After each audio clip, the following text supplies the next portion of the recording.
It's an opportunity for a first for the Florida Panthers, a 2-0 series lead in the Battle of Florida.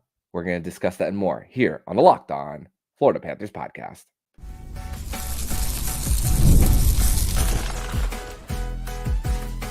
Your Locked On Panthers, your daily podcast on the Florida Panthers.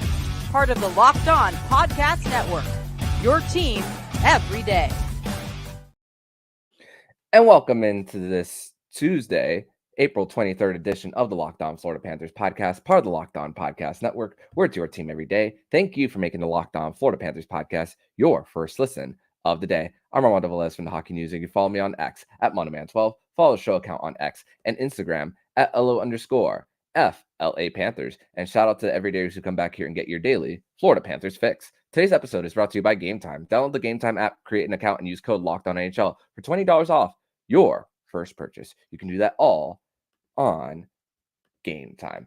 So the Florida Panthers, it's a game day, by the way, everyone. And the Panthers will be taking on the Tampa Bay Lightning at 7:30 on ESPN2 and on Bally Sports for an opportunity to take a 2-0 series lead, which would be a first in the Battle of Florida. But we do have a guest on today's edition of the Locked On Florida Panthers podcast. Very thankful to have him here on the show. He has been on the show before and grateful for him to be returning here. He is from the 5 Reasons Sports Network, Alex Baumgartner. Alex, welcome to the show, my friend. Hello, world. Good morning, sir. As we are recording Go ahead. It's early because I messed up yesterday, but now you have a morning show. Yeah, no worries. Hey, you wanted to go out and watch some hockey, right? As you should. It is your right, but thankfully we have this recording right before the Panthers go into morning skate. Before tonight's matchup, they will have a 10:30 morning skate from Fort Lauderdale right before this matchup tonight from Amerant Bank Arena. So, Alex, I want to talk mostly about going into this one, and this is something that whether a team wins or comes out with a win or a loss in game one, it's the hardest part of a series to always evaluate because you don't always know what the pace of play is always going to be. But we did see the formula of the Tampa Bay Lightning as far as shot blocking as something that we saw in the 2022 postseason between these two. Also, we saw it based on last night's game with the even though the Carolina Hurricanes came back and won in the final few minutes with the Islanders going up 3-0, we saw how amped up the Islanders were to play in the first 20, and also with the Toronto Maple Leafs keeping it close, even though some undisciplined play with the Panthers and the Lightning, obviously with the rivalry and just trying to get over the hump of Big Brother. This is the hardest part of the series to just kind of trying to take a grasp of what the rest of the series is going to look like.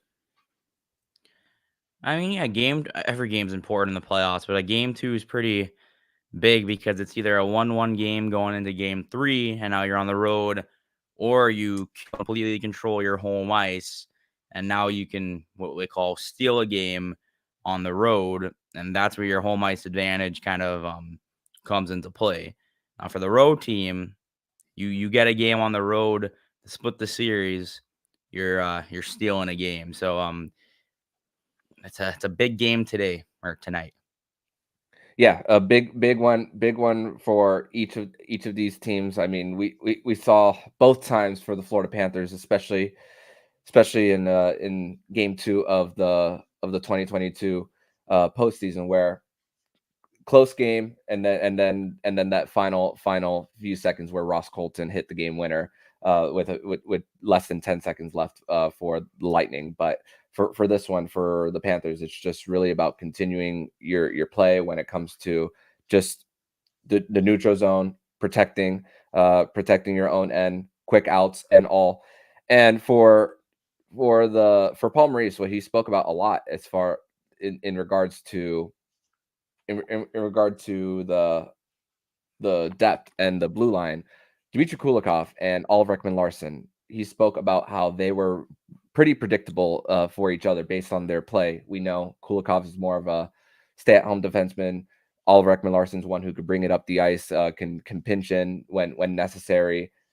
And for this group, I'm looking more for the Tampa Bay Lightning as not necessarily dump and chase, but more of the chip and chase type of game, especially when Kulikov's on the ice because of where he's positioned based on being a left-hand shot on the right side. So based on how hard it was for the Lightning to get through the neutral zone, that is something that I'm going to be looking for in game 2 as far as trying to get more sustained zone time, trying to get in on the forecheck because we saw how tight checking game 1 was. I'm not sure if the hits are necessarily going to be of the same quantity. We could see more quality in hits, even if it's less. But that is something that I'm going to look for as far as like a chip up the boards and trying to get something as far as like a mini breakaway to the net because let's not forget Sergei Bobrovsky wasn't really tested too much until really the end. Yeah, the Panthers, I think both teams did a pretty good job of like helping their goalie out. Florida couldn't get rebounds for the life of them. There was like Bassey would make the first couple of saves and then Tampa would kind of clear it out.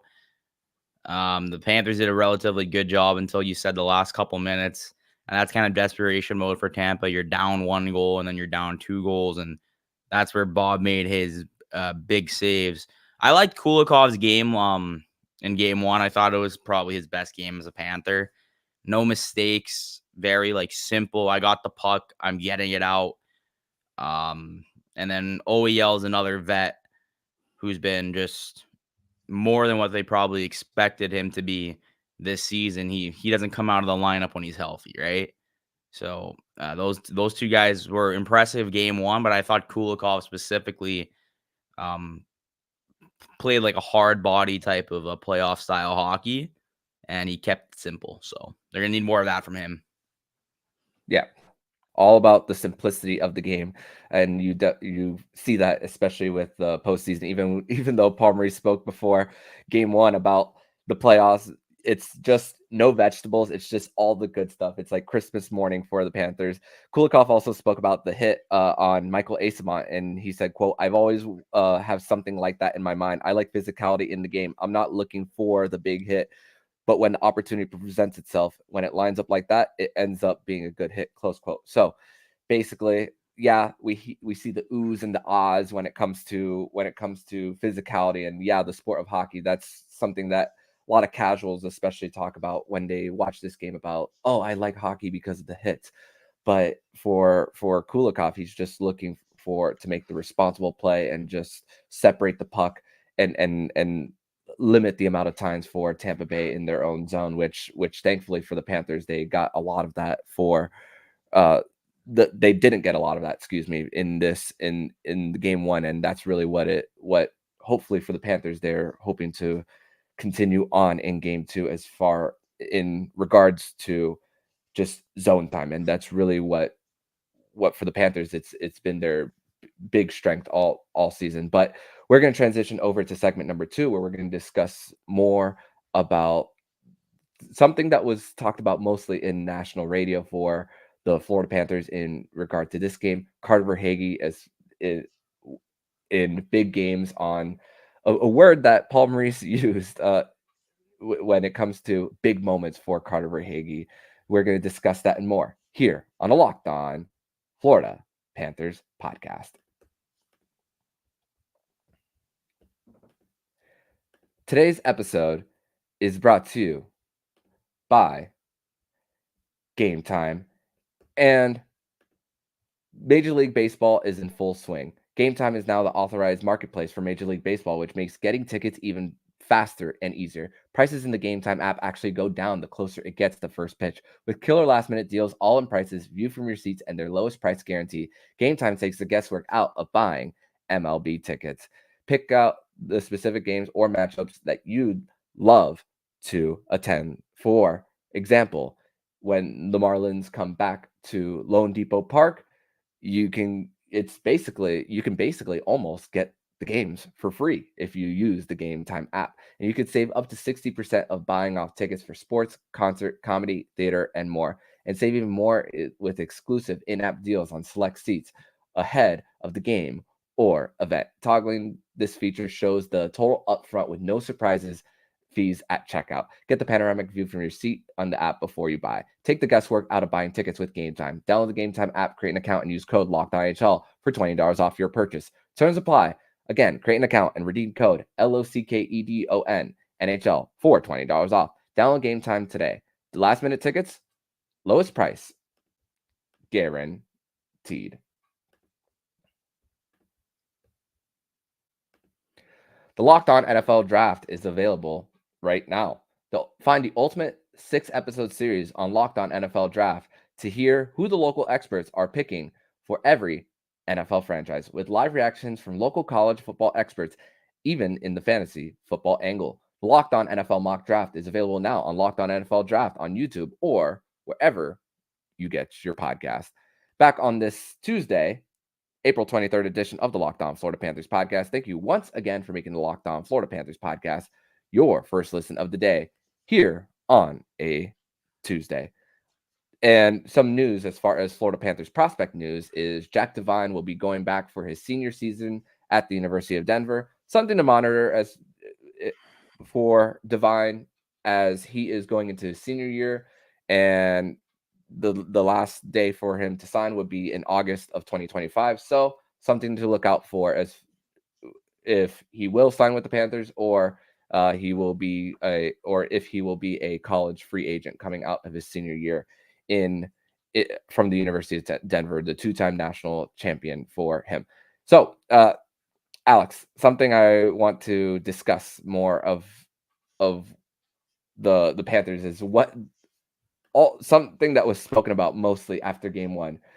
The story once again for this was Aleksander Barkov and game one. The talk was just about him setting the tone. Kevin Stenlund spoke about it yesterday about it, giving the confidence up and down the lineup of what he can do, and it just when it comes to setting the example of what he does as far as back checking, intercepting passes, battling, getting the puck to laterally on give and goes. It's just, once again, Barkov is starting to be more noticed. Obviously, the market that he plays in. Goon. Yes, Goon. And also, something that we didn't talk about from game one to now is the fact that he got 6 hits too. Yeah, the amount of penalties that he took this year were the most in his career, but Paul Maurice also spoke about not wanting to go away from their identity too. When it comes to Barkov and his penalties, as you said, Goon for Aleksander Barkov too. So also the love that he's getting for his play in game one has to be something for now that people are recognizing. I spoke on the post game on Monday about now how underrated is lazy talk as far as Barkov, but he's getting more of that conversation now in the national landscape of things. I feel like you can't be underrated if you're going to win a second Selke. And he's 28, 29, something like that. I mean, I wouldn't say Sasha Barkov's underrated. I would say he's maybe underappreciated from people outside of South Florida, which is probably a better term to use. But I mean, he did it first round last season, he was kind of like, I think he was sick, they said, but they didn't say it till after that. They didn't want any excuse, so they didn't say it after the first round. But I mean, he came out like a monster, like he was all season in game one. I thought the best play he made all night was stripping Kucherov at the neutral zone on a random back check, like hard on the stick, strips Kucherov, turns in transition. That's just simple Aleksander Barkov, and he's done it his entire career.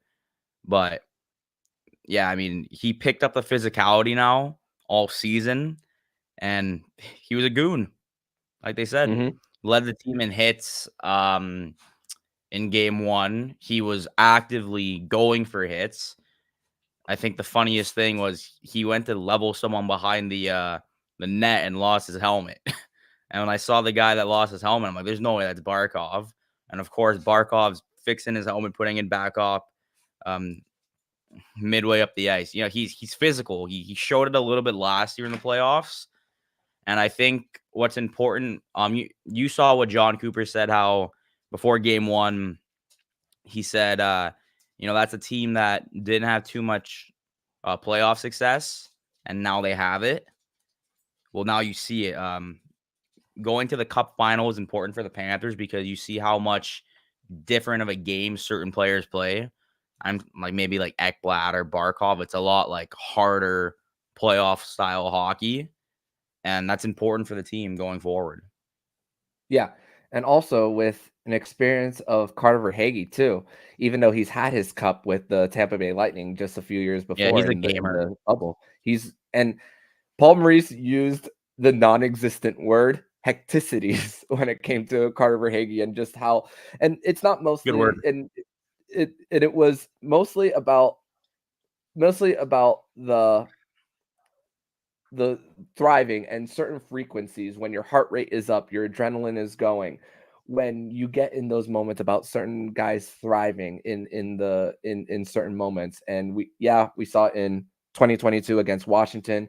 We saw it in Boston, game 3 of the Stanley Cup final for the Panthers too. So we just the fact that you have guys who succeed in different moments. Obviously, we saw Matthew Tkachuk 3 game-winning goals in the conference final too. So it's a big mix of guys who have turned on the next gear due to that cup final, and guys who have done it even in different parts of their careers. I mean, also playoff Sam Bennett too. That's a thing too from his days back in Calgary too. So it's a good mix of guys who have had their confidence boosted from the Stanley Cup final last year to guys who have turned their game up a different notch, but hadn't had that team success too. Experience matters in the postseason. Teams that win cups, they usually go through some hardships first. Tampa went through their hardships. Colorado had their hardships. Vegas, they were there before. Now they had a little bit of a different turnover, but they brought in guys that had a lot of playoff experience. So that's a little bit of a different scenario. But yeah, I look at a team like Dallas, who is kind of like in a similar boat to the Panthers, where they've had multiple years of either conference finals or making the cup final, and they just haven't been able to get it done with this specific group. And now the Panthers are kind of like that too on the Eastern Conference, where, have a President's Trophy, went to the playoffs that year, the playoffs the year before, had your hardships, made it to the Stanley Cup final last year, and now it's go time. A lot of experience matters. That definitely with the experience and just helping them get through even the different parts of the regular season, which Paul Maurice somewhat admitted that it's dull for them and it's hard to turn on that gear when the dog days of the regular season could be for them and basically any NHL team as far in when you have that success. I mean, listen, and I even experienced this when the Big Three Miami Heat were in a part of this region where you don't really care about regular season emotionally. It's just getting to this part of the year as far as staying fresh with, which the Panthers are for the most part fresh as far as guys getting on the ice. Ekblad even spoke before game 1 about him being 100%, and also the fact that it's the playoffs. It's not necessarily a battle of Florida for him that's getting him so amped up for the postseason. Yeah, he does acknowledge that it's a rivalry for the Battle of Florida, but the fact that they're in this stage, a chance to compete for something bigger than themselves. It's just a matter of just knowing when it's go time for them, and for the Panthers, really. What they've built really since 2021 is really helping them. And it's still when you see what the Tampa Bay Lightning have done as far as winning, and the question of if their cup window is still open, which still has yet to be answered. If you're in the playoffs, your cup window is open. That's all I'll say to that. Yeah, fair enough. Fair enough, because we've seen, because in this sport specifically, we saw it even with the A seed going all the way to the cup final, because you never know. Because first round, let's talk about first round. The craziest round in the postseason where momentum can carry over, even though Maurice spoke about momentum, how one team doesn't carry it for long. But in the Stanley Cup playoffs, when you win one, you see what that can do. And for the Panthers, that was last year. Yeah, I mean, the playoffs in hockey, I think, are the best in all of sports. I would like to say there's maybe 15 teams that could win the cup, but realistically, any team that makes it could get to the cup final. And I mean, we saw it last year. The Panthers made the cup final, and they were the last. Well, yeah, they were the bottom seed. So I won't doubt any team. And the last team I would doubt are the Tampa Bay Lightning. Mm-hmm. I don't think their cup window's closed at all. They just had a guy that had 100 assists. They're 30. How old Stamkos? 33. So Something 33, like that. 34 around there. What, he had 40 goals this year? Mm-hmm. They had a guy that almost had 50. Like yeah. And they got the best playoff goalie in the world. Second. One of the two best. And Braden Point had a quiet 50-goal season last year, something that wasn't really spoken about a lot last year too. Now that's the guy that's underrated. Mm-hmm. Yes, sure. It's just about the talent that's around him too. If there's a truly underrated conversation, it's about Braden Point for sure. In regards to that, but we're going to transition over to segment number 3, where we're going to discuss more about tonight's matchup. What Maurice discussed more about the 5-on-5 play based on game 1, and some possible lineup changes for the Tampa Bay Lightning ahead of game 2. We're going to discuss that and more here on the Locked On Florida Panthers podcast.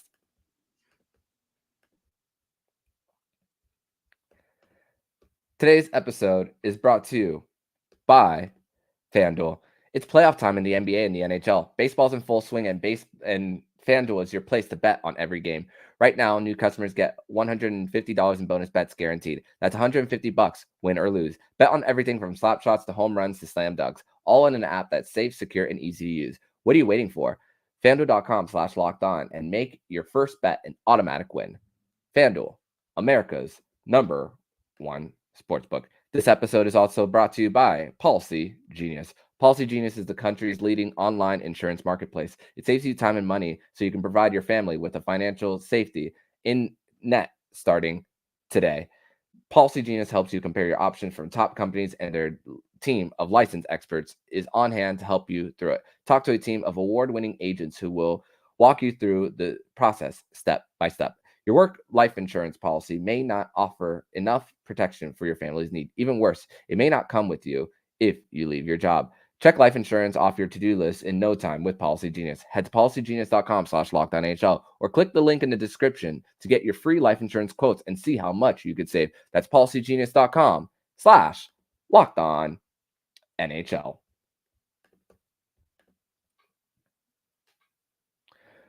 Third and final segment here on this Tuesday, April 23rd edition of the Locked On Florida Panthers podcast. Thank you once again for making the Locked On Florida Panthers podcast your first listen of the day here on a Tuesday, on a game day where the Florida Panthers will be taking on the Tampa Bay Lightning at 7:30 on ESPN2 and Bally Sports, and here with Alex Baumgartner from the 5 Reasons Sports Network to discuss more about this game tonight between the Florida Panthers and the Tampa Bay Lightning for a chance to take their first 2-0 series lead in the Battle of Florida. By the way, the Florida Panthers introduced their new signing, defenseman Mikulas Hovorka, to the media yesterday, spoke about how he faced off against Uvis Belinskis back in the Czech League, how much it's grown with a lot of guys in the KHL going over there. Also gets to watch Uvis a little more due to him unfortunately being injured, got a car, was able to drive to all around, and will be returning to Czech Republic to train, come to D camp, and also for a chance to make the roster next season. So we got an opportunity to speak with Mikulas yesterday from Fort Lauderdale. But Alex, I'm not expecting at all for the Florida Panthers to just be clean the whole game when it comes to the when it comes to keeping this game at 5-on-5. I asked Paul Maurice about the ability to stay at 5-on-5 with them taking the second most penalties behind Anaheim in the league, but also being the best 5-on-5 defense. And Maurice also brought something up, something that I thought I was done doing when I graduated from FIU back in 2016. He spoke about the SWOT analysis. You graduated more recently than I did. I never thought I was going to use the exact SWOT analysis outside of college after that, but it makes a lot of I've sense when you honestly, discuss. Go ahead. I have no clue what the SWOT analysis is. Strength, weaknesses, opportunities, and threats. Spoke about most about that in regards to that when it comes to this chance for the Panthers as far as this for 5-on-5 play for and keeping the game at even strength, and also not expecting this game to be the same. And it really comes down to dictating for them when it comes to staying out of the box for the Panthers. But we even saw in like Toronto, Boston, it was like 3 penalties to 2. So this could be a good thing for the Panthers when it comes to, again, going back to how they generate that speed through the neutral zone. If the Panthers are caught getting their proper line changes too, when it comes to just clearing the puck too, and it really gives them that opportunity for them. And for the Lightning side of things, they might be struggling more with their depth too when it comes to their lineup, because they just made a call up for defenseman Max Crozier, a right-handed defenseman from the Syracuse Crunch.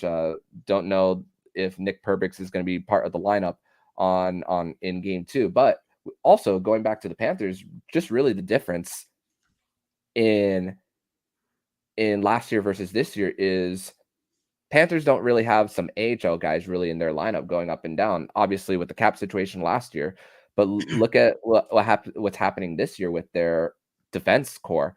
Mahura and Balinskis aren't cracking the lineup. But also, Palmery said that even if they win, they're going to make some lineup changes here and there for them. As far we know there's going to be the consistent 10 forwards.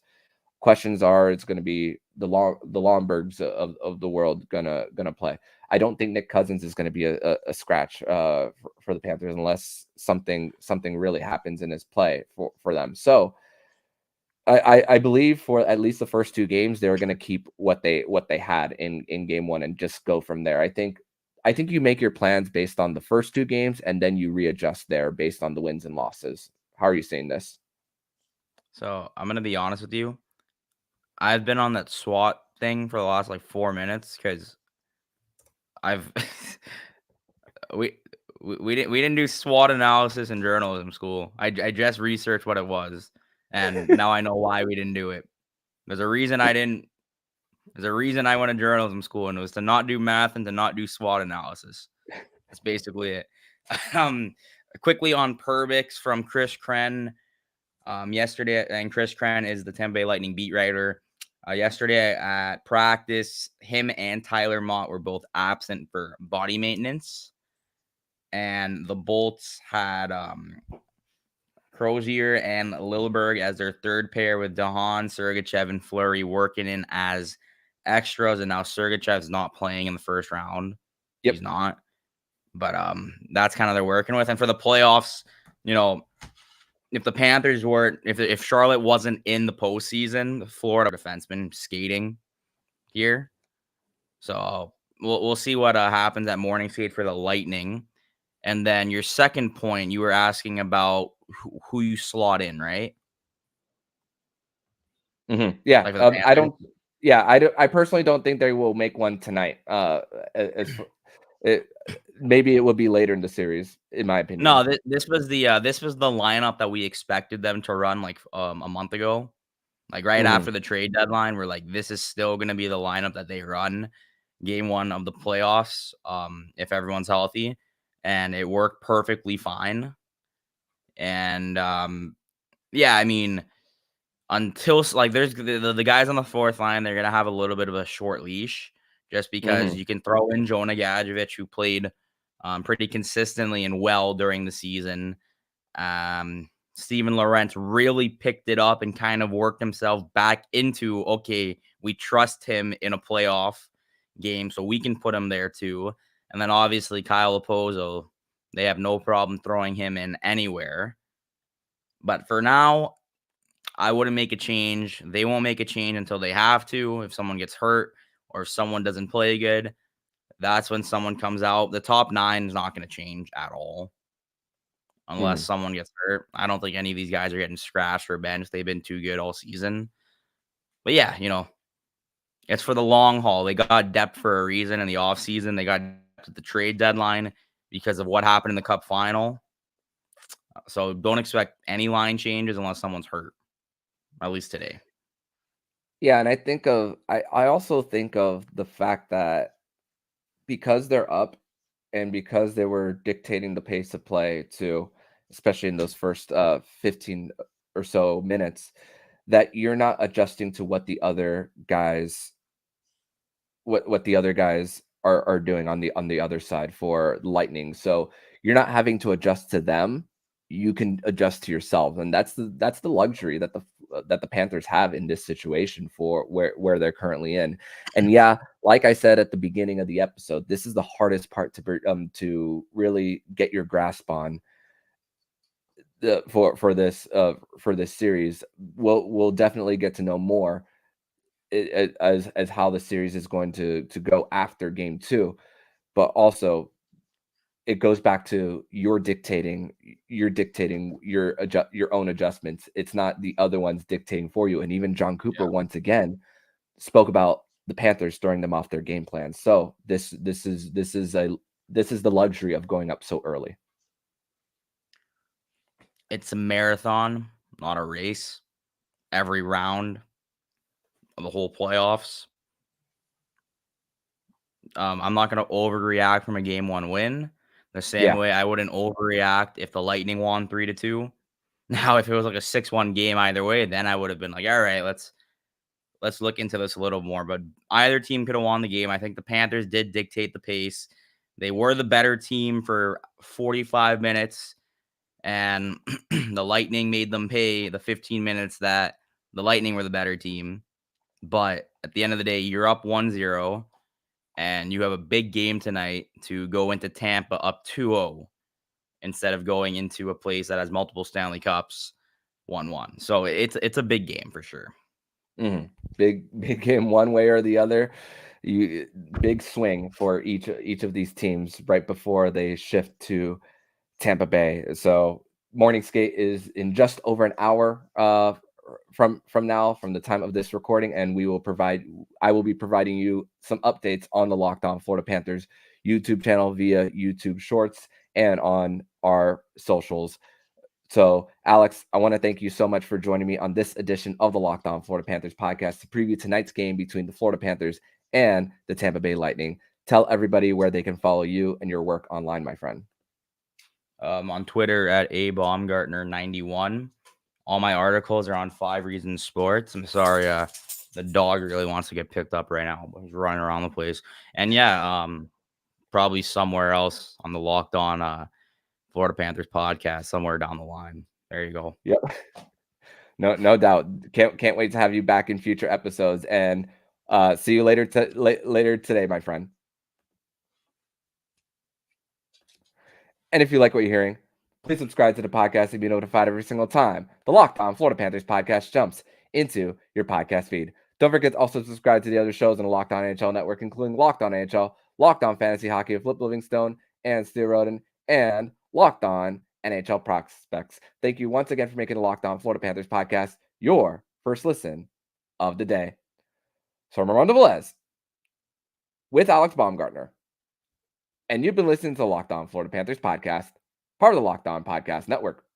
We're your team every day.